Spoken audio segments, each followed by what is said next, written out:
Fear is the mind killer. Fear is the little death that brings total obliteration. This is a great quote from one of my favorite authors, Frank Herbert, who wrote the Dune series.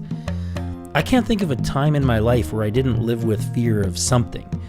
As a little kid, I remember seeing a TV show about nuclear war and being scared for months that the Soviet Union would shoot nuclear missiles at my town.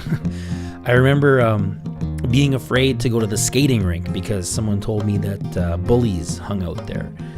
I remember when my crazy grade 3 teacher, she told me that God saw all of our sins and there were some sins that couldn't be forgiven, and if we weren't truly sorry, we'd be sent to hell. And every night for a year, the last thing I thought of before going to sleep at night was the possibility that I might burn in hell. Now, as it turned out, I didn't need to be afraid of the Russians. The Soviet Union collapsed without firing a shot. And my teacher's crazy ideas, they stopped being relevant by the time I was 9 years old or so. But the bullies at the skating rink, that one got me. I don't know if they were real or not, but the fear of them kept me away, and I never actually even learned how to skate. None of these threats actually materialized. It was only the fear of them that hurt me. As an adult, I still experience the same anxieties as anyone, but I also realize that fear can be used against us by our own leaders to further their agendas.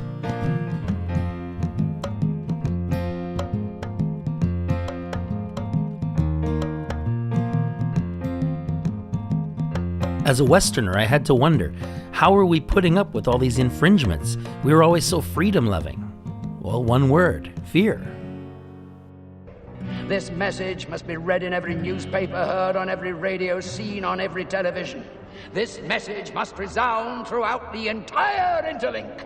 I want this country to realize that we stand on the edge of oblivion. I want every man, woman, and child to understand how close we are to chaos. I want everyone to remember why they need us.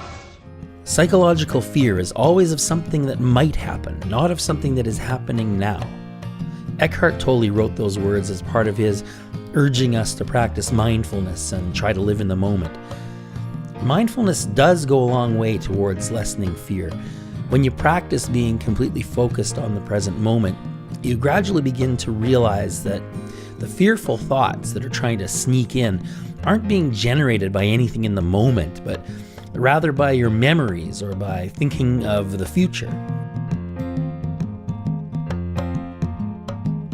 Alan Watts reminds us that this is all a game. We're all writing a kind of story together.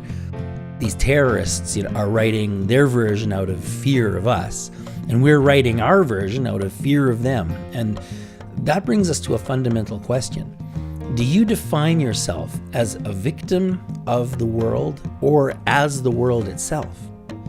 Because if you're a victim, then life is like a kind of trap that you're caught in. It's something that God or the government or the system has imposed on you. On the other hand, if you define yourself as the world, you realize that you are the system. You're doing all of this.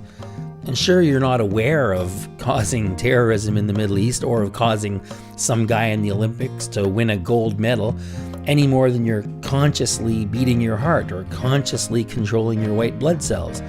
You are what you do, both voluntarily and involuntarily. So if it's a game, then so what? It's not that the game is bad or that we shouldn't play it.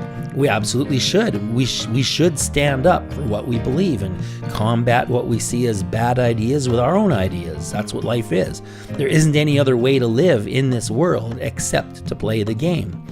It's just important to realize that it is a game and we can take ourselves out of it from time to time and smell the roses, if you like.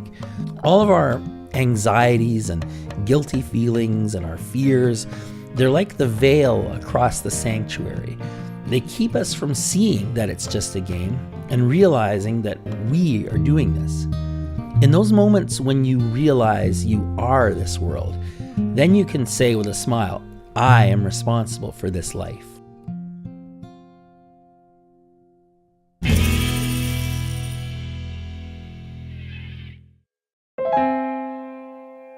Okay, I'll press that button. Oh, sweet.